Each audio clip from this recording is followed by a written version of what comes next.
Boa noite, pessoal, sejam bem-vindos a mais um vídeo meu. Esse vídeo eu estou dando o exemplo, como eu já falei antes, do cálculo da viabilidade econômica de um biodigestor na prática. E claro que eu peguei o biodigestor que eu no momento acho mais polêmico no Brasil. Portanto, esse vídeo é para quem tem sangue forte, tá? Para quem aguenta, porque você vai sofrer um impacto aqui muito grande. Você jamais imaginaria que o desperdício de dinheiro e às vezes a falta de responsabilidade com a gestão pública pode ser tão grande caso as coisas se concretizem como estão sendo conduzidas aí na minha cidade, em Belém do Pará. Eu sou engenheiro químico formado na Alemanha, natural de Belém do Pará, e por isso, talvez isso tenha me feito, em primeiro lugar, calcular as coisas que eu vejo aí mais próximas aí de mim, na minha cidade aí, né? Então, aqui eu vou mostrar com dados e fontes e todas as informações o porquê que construir um aterro sanitário em Belém é um absurdo. Vocês vão já entender. Então, começo pela Ceasa. A Ceasa de Belém, ela fica no Parque do Utinga, e aqui eu estou só com um corte aqui da Ceasa, pequeno, visto pelo Google. Obrigado aí, Google. Eu recortei e peguei alguns dados interessantes da Ceasa. Então ela tem como missão aí assegurar as condições excelentes de abastecimento alimentar. Portanto, ela tem como resíduo uma grande geração de resíduos sólidos orgânicos. Os dados interessantes da Ceasa para esse cálculo são, claro, a quantidade de mercadoria que ela comercializa aqui ao ano, né? Em 2010, por exemplo, isso tem na internet também,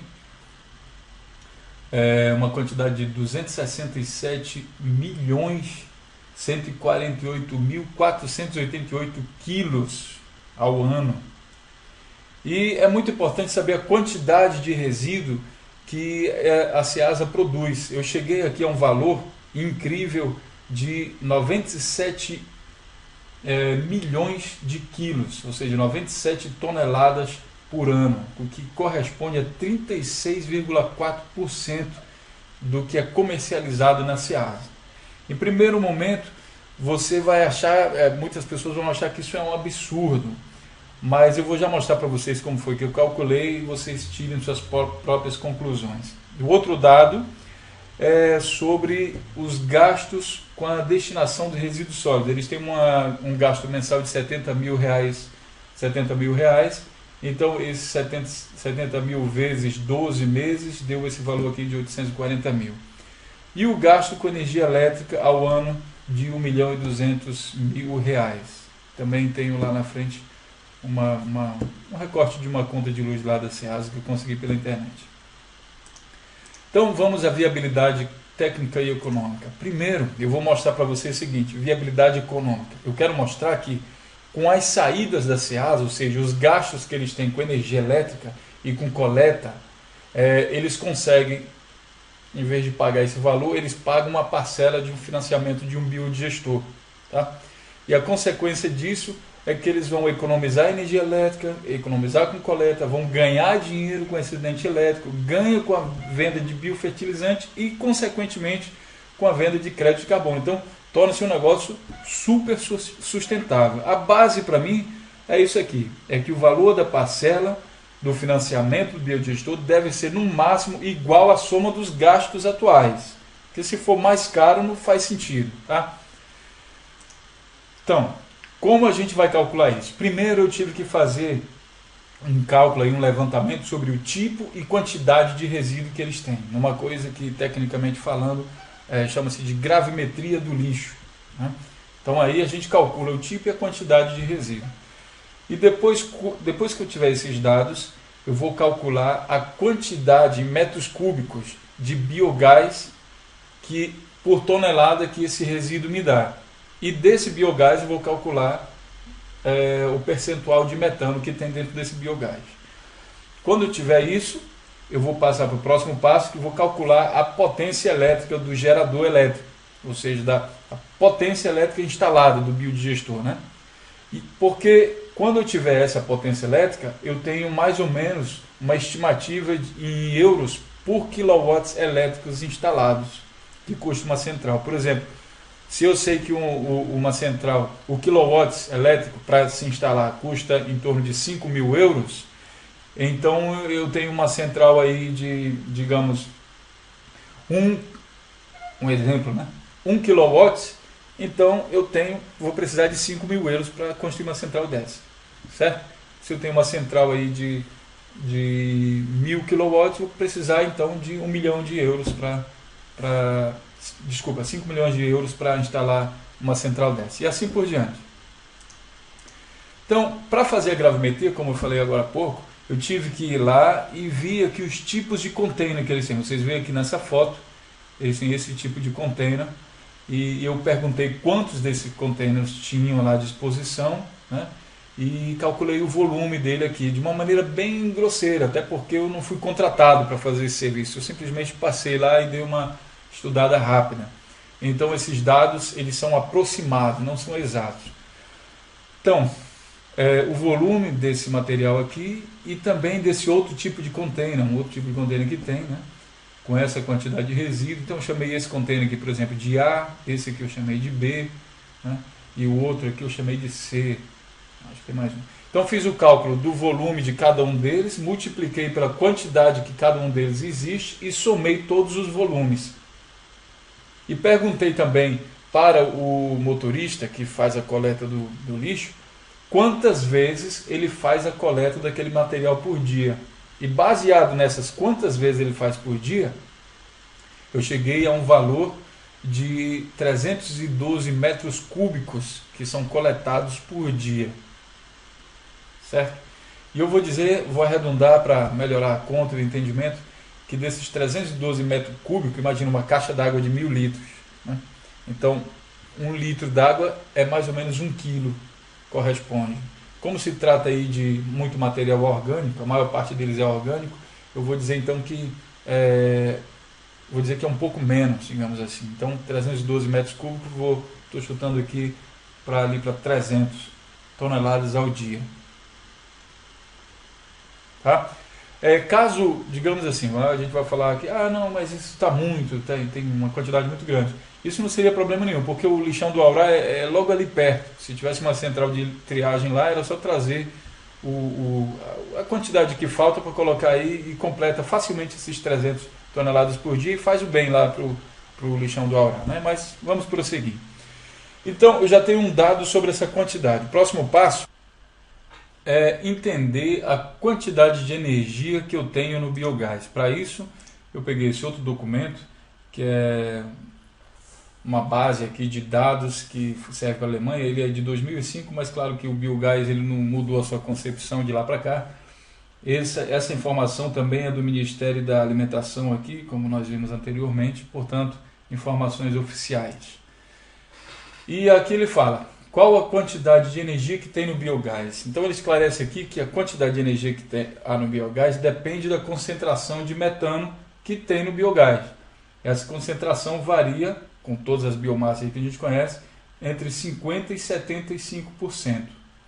Aí ele fala o seguinte, 1 metro cúbico de metano, só metano, ele tem uma quantidade de energia de quase 10 kWh.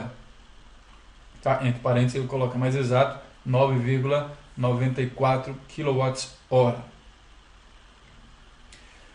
Aí ele dá um exemplo. Se a quantidade de metano no biogás for de 55%, então, logicamente, eu vou ter nesse metro cúbico de biogás 5,5 kWh de energia nesse biogás. Tá certo? E assim sendo, nós temos aqui um valor calorífico que varia de 5 a 7,5 kWh por metro cúbico de biogás, o que vai depender, claro, da quantidade de metano. Lembrando que esse aqui é o valor térmico, o valor da queima. Né? Então, a média que nós temos aqui é de 6 kWh por metro cúbico de biogás. Tá? Isso equivale óleo para aquecimento, né, óleo, high school equivalente, óleo a 0,6 litros de óleo. Pois bem, esse aqui é o valor, como eu falei, térmico. Aí eu vou na outra página. Essa página é fomentada aqui pelo Ministério da Alimentação e, apesar de se chamar aqui, né, FAR-Agricultura, quer dizer, uma agência de materiais renováveis, ela é uma página, pode-se dizer, oficial. Daqui a gente pode coletar alguns dados para calcular biodigestores assim, em um primeiro momento. Tá, aqui você tem, por exemplo, a quantidade de quilowatts-hora que um metro cúbico de biogás ele consegue gerar, né? Informações desse tipo. Tem também, por exemplo, o custo específico de construção de uma central, uma Biogasanlage, quer dizer, um biodigestor, em função da potência elétrica dele. Então tem um custo aqui específico e outras informações. Portanto, uma página oficial, e daqui eu vou retirar alguns dados. E vamos lá. Na hora que eu tenho a quantidade de energia térmica, eu vou precisar um motor que vai queimar essa energia térmica e depois transformar num processo aí em energia elétrica. E esses motores eles têm um poder de eficiência. No caso do motor mais usado para centrais de biogás, chama-se um BHKW, que é um Blockheizkraftwerk, que ele tem uma eficiência variando entre 33% e 45%. Correto? Então, aqueles 6 lá, médios que nós pegamos, nós vamos multiplicar agora por essa eficiência aí, e aí quando a gente multiplicar, vamos ter o valor da energia elétrica produzida. Tá? Então, essa é a teoria, né, o cálculo que a gente faz para saber a quantidade a potência do gerador que a gente precisa comprar para instalar essa central. Pronto.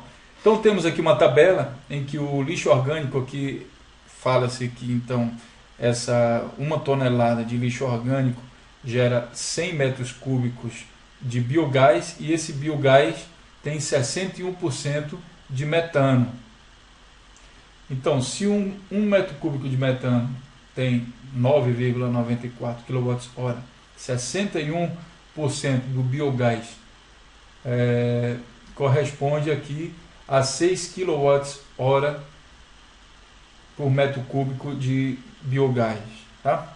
Com o motor, então, a 40% de eficiência, nós vamos ter, então, por cada metro cúbico de biogás, o valor de 2,42 kWh. Tá? Esse valor a gente vai multiplicar agora pela quantidade de biogás que eu consigo produzir, que depende novamente da quantidade de resíduo orgânico que nós temos à disposição. Vamos aqui ao próximo ponto, para o dimensionamento do gerador elétrico. Temos 300 toneladas por dia, que já calculamos anteriormente. Cada tonelada tem 100 metros cúbicos. E cada metro cúbico tem 2,42 kWh. Certo? Isso em um dia. Só que eu tenho 26 dias no mês que a Ceasa fica em operação. Portanto, eu chego a um valor aqui de 1.887.600 kWh por mês que eu consigo produzir com aquele meu resíduo. E agora, com essa quantidade de energia, eu vou calcular a potência elétrica do gerador, ou seja, qual a potência do gerador que eu preciso ter para produzir essa quantidade aí de energia por mês. Tá? É o processo inverso. Então aqui a gente vai ter 1.887.600 kWh por mês. Um mês eu vou ter aqui 27 dias, significa que esse motor ele não fica 100% em operação, ele fica só 90% do tempo disponível em operação, para eventuais trocas de material, se alguma coisa quebrar. Então a gente dá um desconto aí de 10% do tempo que ele poderia operar, da quantidade de horas que ele poderia operar ao ano, tira 10%, que é o tempo que essa central vai ter que ser desligada para troca de alguma peça, consertar alguma coisa e depois voltar à operação. Então eu joguei esse 90